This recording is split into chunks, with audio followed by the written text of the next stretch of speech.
حضور اقدس صلی اللہ علیہ وآلہ وسلم کی تاریخ پیدائش میں اختلاف ہے، مگر قول مشہور یہی ہے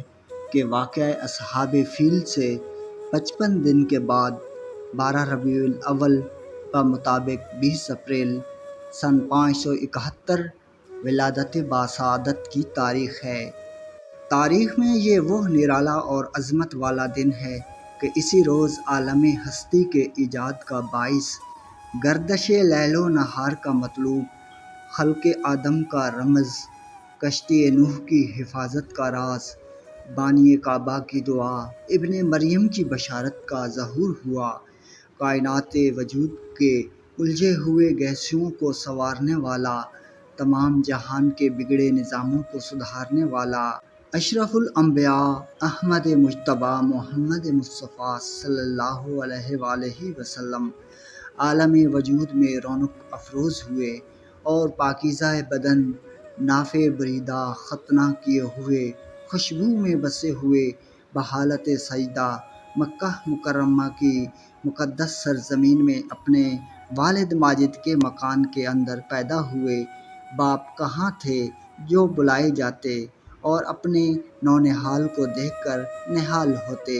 وہ تو پہلے ہی وفات پا چکے تھے۔ دادا بلائے گئے جو اس وقت طواف کعبہ میں مشغول تھے۔ یہ خوشخبری سن کر دادا عبدالمطلب خوش و خرم حرم کعبہ سے اپنے گھر آئے اور والہانہ جوش محبت میں اپنے پوتے کو کلیجے سے لگا لیا، پھر کعبہ میں لے جا کر خیر و برکت کی دعا مانگی اور محمد نام رکھا۔ آپ صلی اللہ علیہ وآلہ وسلم کے چچا ابو لہب کی لونڈی صوبیہ خوشی میں دوڑتی ہوئی گئی اور ابو لہب کو بھتیجا پیدا ہونے کی خوشخبری دی تو اس نے اس خوشی میں شہادت کی انگلی سے اشارہ سے صوبیہ کو آزاد کر دیا، جس کا ثمر ابو لہب کو یہ ملا کہ اس کی موت کے بعد اس کے گھر والوں نے اس کو خواب میں دیکھا اور حال پوچھا تو اس نے اپنی انگلی اٹھا کر یہ کہا کہ تم لوگوں سے جدا ہونے کے بعد مجھے کچھ کھانے پینے کو نہیں ملا بجز اس کے کہ صوبیہ کو آزاد کرنے کے سبب سے اس انگلی کے ذریعے کچھ پانی پلا دیا جاتا ہے۔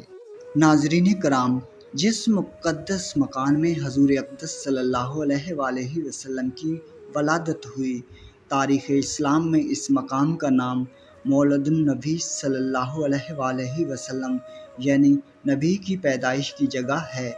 یہ بہت ہی متبرک مقام ہے۔ سلاطین اسلام نے اس مبارک یادگار پر بہت ہی شاندار عمارت بنا دی تھی، جہاں نے اہل حرمین شریف اور تمام دنیا سے آنے والے مسلمان دن رات صلاۃ و سلام پڑھتے رہتے ہیں۔ ناظرین کرام، امید ہے ویڈیو آپ کو پسند آئی ہوگی۔ ہمارے چینل کو سبسکرائب کیجیے۔ اللہ نگہبان۔